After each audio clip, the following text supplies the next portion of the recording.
हमारे पड़ोसी देश कौन कौन से हैं? नेबर कंट्रीज कौन कौन सी हैं? चाइना, पाकिस्तान, नेपाल, बांग्लादेश। बांग्लादेश। बांग्लादेश में अभी क्या हो रहा है?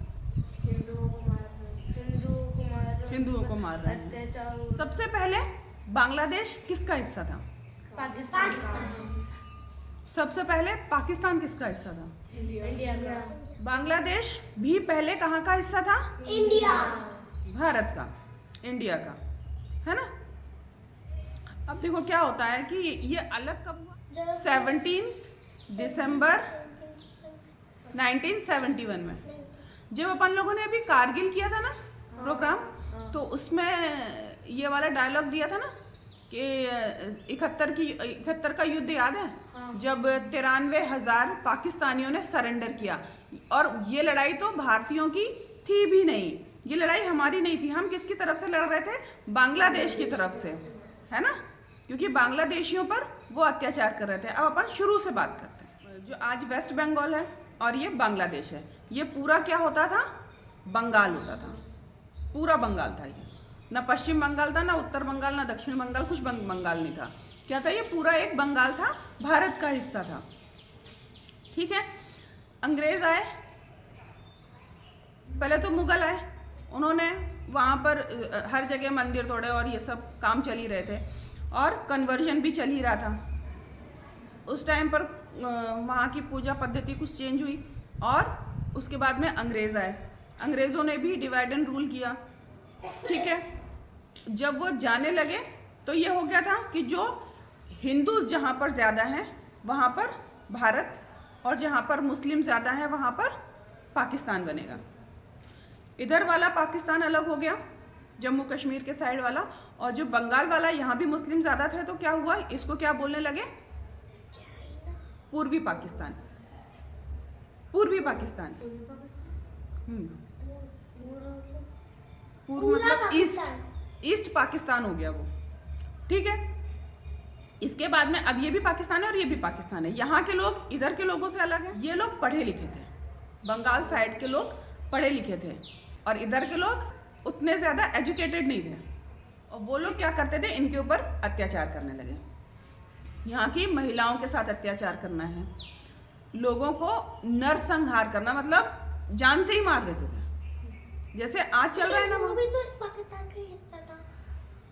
बिल्कुल सही, वो भी पाकिस्तान का हिस्सा था, लेकिन फिर भी वो इनके ऊपर अत्याचार कर रहे थे, मार रहे थे बच्चों को, बड़ों को, महिलाओं के साथ तो वो अलग ही टाइप का अत्याचार करते हैं।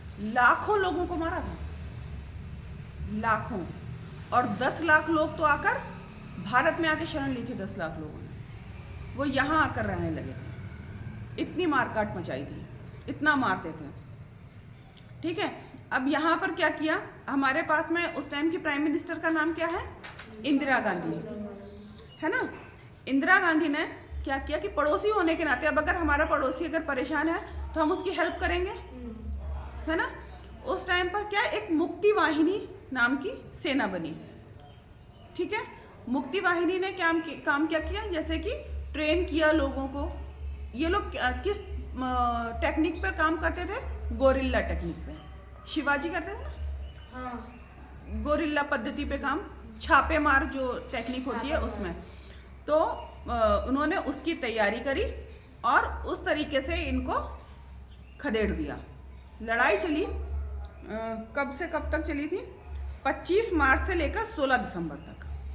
लड़ाई कब से कब तक चली? 25 मार्च से लेकर 16 दिसंबर तक। और 17 दिसंबर को रात को सोते थे।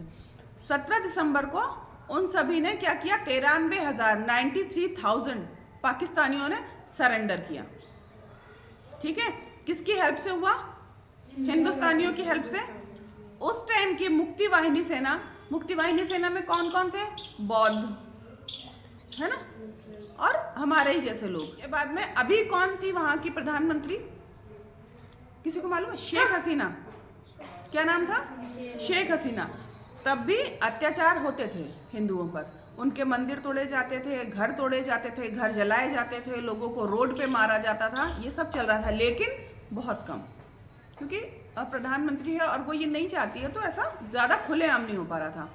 आज की डेट में क्या हो रहा है?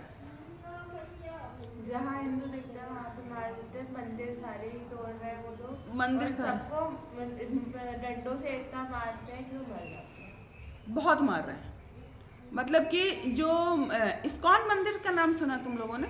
कृष्ण जी के मंदिर हैं जो ऑल ओवर वर्ल्ड में, उनके जो चीफ हैं, नाम क्या उनका, चिन्मय कृष्ण दास, उनको अरेस्ट कर लिया, उनके सेक्रेटरी को अरेस्ट कर लिया, उनके लिए जो वकील लड़ने के लिए गया ना, ये लोग क्या कर रहे थे कि हिंदुओं को जीने दो, हिंदू लाइव्स भी मैटर करती हैं कि नहीं करती, हमें क्या जीने का हक नहीं है? अगर हम नहीं मानते हैं जो तुम सोचते हो तो क्या हमें जीने का कोई हक नहीं है? ऐसा है क्या? ऐसा नहीं है। लाखों लाख हिंदू खड़े होकर केवल प्रोटेस्ट कर रहे हैं कि हमें जीने दो, हमें जीने दो, हमें हमारे अधिकार तो दो। तो उनका ये कहना है कि नहीं, ये मुस्लिम बाहुल है, यहाँ मुस्लिम ही रहेंगे और तुम्हें मरना पड़ेगा। मंदिर तोड़ रहे हैं, घर जला रहे हैं, महिलाओं पर भारी अत्याचार हो रहा है, बच्चों को किसी को नहीं छोड़ रहे हो, ठीक है। उनके वकील को मार डाला, जो वकील उनके लिए लड़ने गया था, ठीक है। ये जेल में है और इनका के उल्टे सीधे केस लगाकर इनको अंदर रखा हुआ है, ठीक है। अभी वहाँ की जो सरकार है, इंटरिम गवर्नमेंट है। इंटरिम गवर्नमेंट क्या होती है? अंतरिम, जो टेम्पररी बोल सकते हैं, काइंड ऑफ टेम्पररी, कि जब तक एक स्टेबल गवर्नमेंट नहीं आती है, एक परमानेंट गवर्नमेंट नहीं आती है जो कि लंबे लॉन्ग लास्टिंग हो, तब तक ये इंटरिम गवर्नमेंट रहेगी। उनके रहते हुए यहाँ से हालांकि बहुत कोशिश की जा रही है और उनकी हिंदुओं पर अत्याचार ना हो, ट्वीट किए जा रहे हैं, बात करी जा रही है, लेकिन कोई असर नहीं है। रोड पर कहीं भी जहाँ दिख जाते हैं वहाँ पर हिंदू मारा जाता है। अब ये देखो, हमने हेल्प की थी, उनकी की थी ना, और आज उसी हेल्प, उनको कोई फर्क नहीं पड़ता। आप उनको खाना खिलाओ, आप उनको पानी पिलाओ, आप उनको जगह दो रहने के लिए, आप उनकी रक्षा करो जो कि करी, और उनकी हेल्प करो, कुछ भी कर दो आप, उन्हें कोई फर्क नहीं पड़ता। तुम हिंदू हो तो तुम्हें मरना है, ठीक है। बात समझ में आई तुम लोगों को? तो ये आज बांग्लादेश के हाल है। आगे कहानी समझ में। बांग्लादेश पहले भारत का हिस्सा था, टुकड़े हुए, पाकिस्तान बना, वहाँ से टुकड़े हुए, हिंदुस्तानियों की हेल्प से बांग्लादेश बना, और उसके बाद में आज वो कट्टर मुस्लिम क्या कर रहे हैं? सिर्फ हिंदुओं को काटने का काम कर रहे हैं। नरसंहार फिर से शुरू हो गया। पहले पाकिस्तानियों ने बांग्लादेशियों का नरसंहार किया, अब बांग्लादेशी मुस्लिम हिंदुओं का नरसंहार